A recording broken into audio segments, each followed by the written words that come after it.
क्या आईपीओ है? तो वाह क्या आईपीओ में हम आज जिस आईपीओ पर चर्चा करने वाले हैं उसका नाम है भारत कोकिंग कोल, बीसीसीएल का आईपीओ, जो कि सब्सक्रिप्शन के लिए कल से यानी कि 9 जनवरी से खुलने वाला है और ये 13 जनवरी तक खुला रहेगा। एंकर इन्वेस्टर्स के लिए बिड आज से खुल चुकी हैं। प्राइस बैंड 21 से 23 रुपये प्रति शेयर तय किया गया है।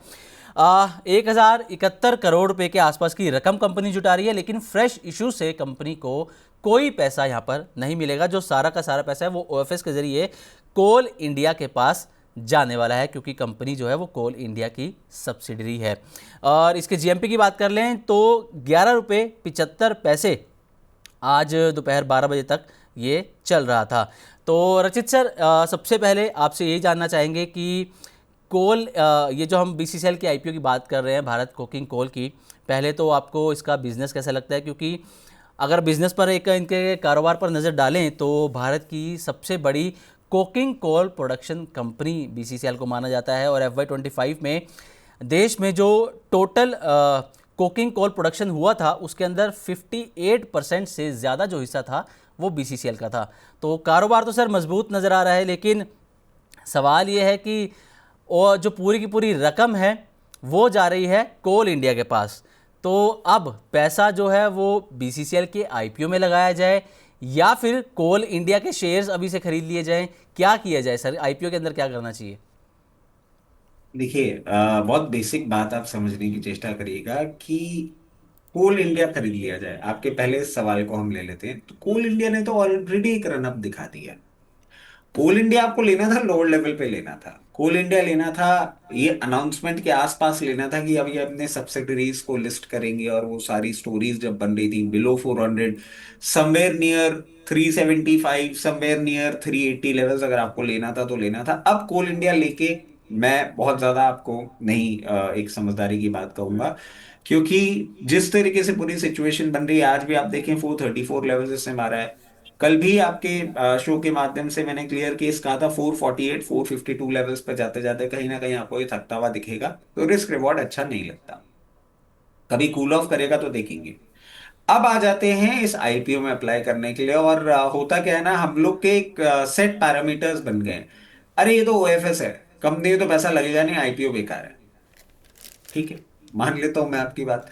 बट क्या इस कंपनी को पैसे की जरूरत भी है? नहीं, कंपनी को पैसे की जरूरत नहीं। तो ये आईपीओ क्यों आ रहा है? एक डिफरेंट एंटिटी आ रही है। आप एक चीज समझिए, when you are saying that in the business that the company is into, it is holding 58% stake. उसके साथ साथ ये वो कुकिंग कोल भी आपका देते हैं जिनमें एशेज आती हैं, जो कहीं ना कहीं स्टील सेक्टर को सप्लाई करने में एक बहुत इंपॉर्टेंट रोल प्ले करती हैं। वो भी एक सेगमेंट है, वो भी एक सेक्टर है इनका जिसमें इनका एक अच्छा इन्वॉल्वमेंट है। अब इसको करने के पीछे का कारण सिंपल है, दैट सिंप्लीफिकेशन ऑफ बिजनेस। अब क्या होता है, जैसे अभी हम आईटीसी की आपसे बात कर रहे थे, या वेदांता की हम आपसे बात कर रहे थे, या to an extent Reliance Industries में भी आपको ही होता हुआ दिखेगा।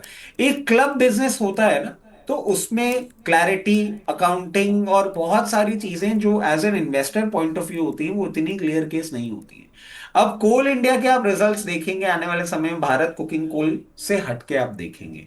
भारत कुकिंग कोल आपको एक अलग रिजल्ट्स देगा, आपको उस बिजनेस की एक अलग क्लैरिटी मिलेगी। बिजनेस ऑलरेडी अच्छा कर रहा है, आपको एक रीजनेबल वैल्यूएशन पे मिल रहा है। जीएमपी हम देखें हायर लेवल से कूल ऑफ होती हुई दिख रही है।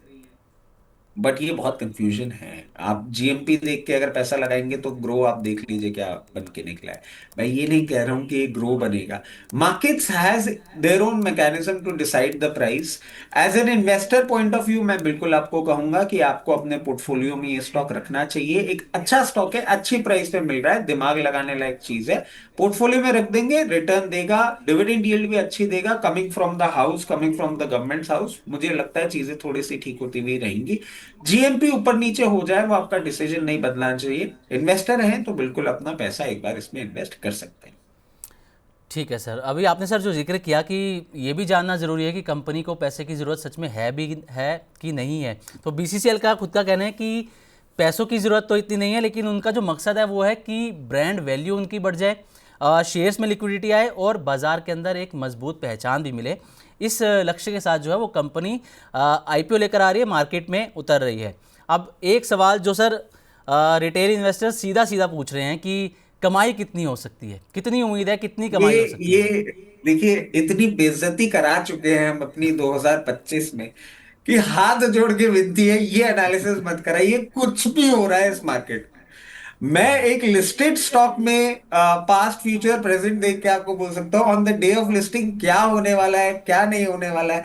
11 रुपए की कमाई दिख रही है साहब, मेरे को भी वही दिख रही जी। है जो आपको दिख रही है। अगर आप इंटरेस्टेड हैं तो देख लीजिए, अगर इसमें कंफ्यूजन है कुछ नहीं करना है, 13th is the last date, तब जीएमपी चेक कर लेंगे, तब पैसे लगा दीजिएगा। That will be your closest insurance that you can buy for listing gains that you are doing. अभी कुछ नहीं करना है, 13 तारीख को देखते लीजिए आराम से, क्योंकि प्रिडिक्ट करना ना, मतलब मैं आपको बता रहा हूं, इतना इतने हम ट्रोल हो चुके हैं अब इस जी। प्रिडिक्शन को लेके, आईपीओ की प्रिडिक्शन, और कितने तो ऐसे एनालिस्ट है जो बोलते हैं भाई साहब आईपीओ की बात आप मेरे से मत कराओ। वो तो मैं थोड़ा चिकना खड़ा आदमी हूँ जो बोल देता हूँ ठीक है जो भी है, ट्रोल भी होंगे यही होंगे, नाम मिलेगा यही मिलेगा। But listing gains difficult to predict, 13th को देख लेंगे। हाँ, इन्वेस्टर पॉइंट ऑफ व्यू से डे वन से you should put your application. ठीक है सर। तो सर जीएमपी की बात जैसे आपने करी कि 13 तारीख को लास्ट डेट है, तब देख सकते हैं। तो जीएमपी देखकर पैसा लगाएं, कंपनी का कारोबार देखें, या फिर अब इसमें ये देखें कि जो देश की बड़ी कंपनी है कोल इंडिया, उसकी सब्सिडरी है, मतलब मजबूत सपोर्ट है, तो क्या चीज़ें देखकर पैसा लगाए, या तीनों को ही दिमाग में रखना चाहिए? नहीं नहीं नहीं नहीं, देखिए, लिस्टिंग गेन्स का तो क्लोजेस्ट बैरोमीटर जीएमपी बन जाता है ना, जी। इसलिए लिस्टिंग किस पॉइंट पे होगी वो देखने के लिए तो जीएमपी है। हम्म। अब आप ये बोल रहे हैं कि साहब कोल इंडिया, मैं सारे फंडामेंटल्स आपको बोल रहा हूं फेवर में है कंपनी के, इसलिए बोल रहा हूं इन्वेस्टर को तो पैसा लगाना ही चाहिए इस कंपनी के अंदर। मगर लिस्टिंग गेन होगा नहीं होगा ये कहना तो थोड़ा मुश्किल है ना। जब मैं आपको ग्रो का एग्जांपल दे रहा हूं, आपने खुद ने देखा होगा कि इनको आईपीओ सब्सक्रिप्शन तक पहुंचते पहुंचते प्राण निकल गए थे। और उसके बाद आप देखिए 90 लाख शेयर्स की जो ट्रेड थी वो आपने होती हुई देखी, 90 लाख शेयर अरेस्ट हो गए 2 दिन में, इसलिए वो प्राइस बढ़ रही थी ताकि ऑक्शन का बेनिफिट मिल जाए, ये वो सारी की सारी कहानियां बनती हुई आपने देख ली। उसके बाद वो कूल ऑफ भी किया, फिर वो ऊपर मेंटेन कर रहा है। तो लिस्टिंग पे क्या होने वाला है वो फियास्को लिस्टिंग वाले दिन देख लीजिएगा। Barometer is only GMP, let's be very honest. At least I am not that big of expert जो आपको बोल के दे दूं कि भाई साहब देखिए इतना परसेंटेज ये सब्सक्राइब हो गया है, इतना तो आपको मिल ही जाएगा। मेरे तो नहीं समझ में आता कहाँ लिस्टिंग होने वाली, क्या होने, let market decide its own price.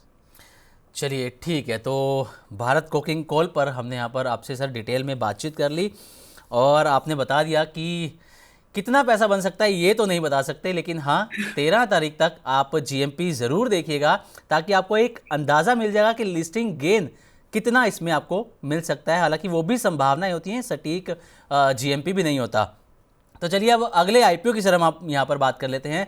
अगला आईपीओ अमागी मीडिया लैब्स, ये खुलने वाला है 13 से 16 जनवरी तक, और प्राइस बैंड है 343 से 361 रुपये, 1788 करोड़ रुपए के आसपास का इशू है, जिसमें से फ्रेश इशू से मिलेंगे 816 करोड़, और ओएफएस से जाएंगे 972 करोड़ रुपए। जीएमपी इसका चल रहा है फिलहाल 39 रुपीज़, यानी कि 400 पर इसकी लिस्टिंग संभव है। अगर इसके बिजनेस की बात करें तो जो अमागी मीडिया लैब्स है, ये एक क्लाउड बेस्ड सास कंपनी यानी कि software as a service company है, जो कि मीडिया और एंटरटेनमेंट कंपनीज को डिजिटल वीडियो कंटेंट स्ट्रीमिंग और मोनेटाइजेशन जैसी इसको लेकर सर्विसेज अपनी देती हैं। और ये जो कंपनी है ये क्लाउड टेक्निक के ज़रिए टीवी, स्मार्टफोन और ऐप्स पर वीडियो डिलीवरी, स्ट्रीमिंग और एड मैनेजमेंट में मदद करती है। तो सर अमागी मीडिया का बिजनेस एक तो आपको कैसा लग रहा है, और क्या आप सलाह देंगे इन्वेस्टर्स को कि इस आईपीओ में पैसा लगाना चाहिए या फिर नहीं?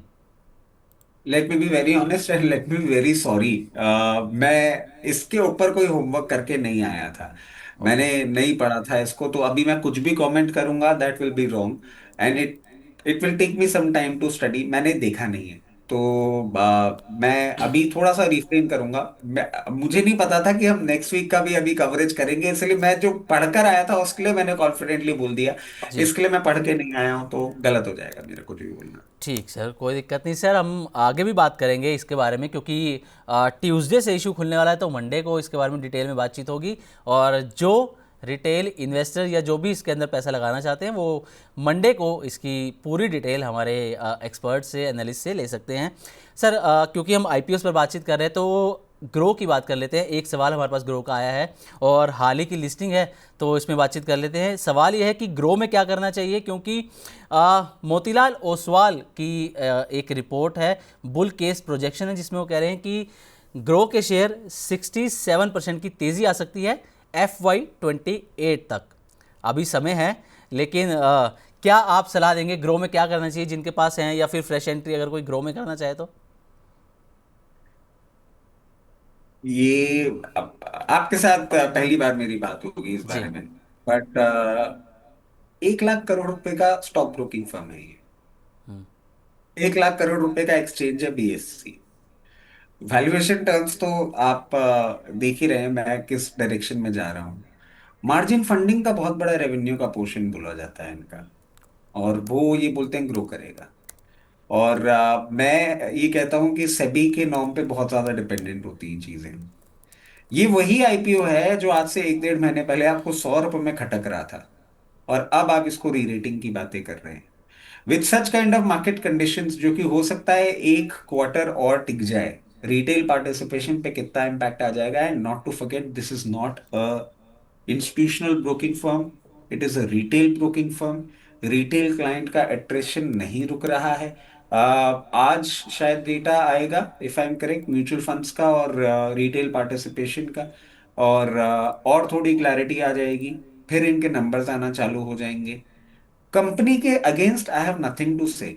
मुझे ये जो फियास्को टाइप मूवमेंट है इसमें प्रॉब्लम है, और मैं हर इंसान से यही बोल रहा हूँ कि आईपीओ में क्या खराबी थी जो लिस्टिंग के बाद आप इतना एम्पलीफाइड मूवमेंट करते हुए इसमें देख रहे हैं। When you talk about the fact, क्या ये ग्रो करेगा? हाँ। क्या मोतीलाल ओसवाल की इस रिपोर्ट के साथ मैं जाना चाहूंगा? हाँ। क्या इस प्राइस में मैं खरीदना चाहूंगा? नहीं, मुझे नहीं अच्छी लगती है प्राइस इस वैल्यूएशन पे। मैं समझता हूं कहीं भी आपको 126 130 के रेंज में दिखे कंटिन्यूअसली, मैं इस बारे में बात कर रहा हूँ continuously, I have been getting trolled, which is completely fine with me. मैं थोड़ा ढीठ हो गया हूँ, ये भी थोड़ा ढीठ हो गया है। मैं इतना कंफर्टेबल नहीं हूँ। 126 130 I consider, I might buy, I might recommend to buy. एक बार ये भी देखना होगा कि उस प्राइस पॉइंट पे आते हुए क्या कारण हो रहे हैं जो आ रहे हैं, उसके बाद रिविजिट करेंगे। इन लेवल्स पे आई एम नॉट कंफर्टेबल। मैं गलत हो रहा हूं इसलिए मेरा निकलना बोलने का कोई फायदा नहीं है। मनी नाइन के सारे दर्शक जानते हैं कि कंटिन्यूसली मैं तो इस स्टॉक से बिल्कुल दूरी बना के रखने के लिए बोल रहा हूँ। बट अगर सिर्फ टेक्निकल लेवल्स की हम बात कर लें, और जो मेरा फंडामेंटल एनालिसिस है उसके वो अगर छोड़ दें, तो कहीं आपने ले रखा है, कहीं भी आपको 178 तक के लेवल्स मिले, आप एक बार प्रॉफिट बुक कर सकते हैं। I am unable to understand the business. जो समझ पा रहे हैं इन वैल्यूएशंस पे वो इन्वेस्ट करें। वाह, क्या आईपीओ है।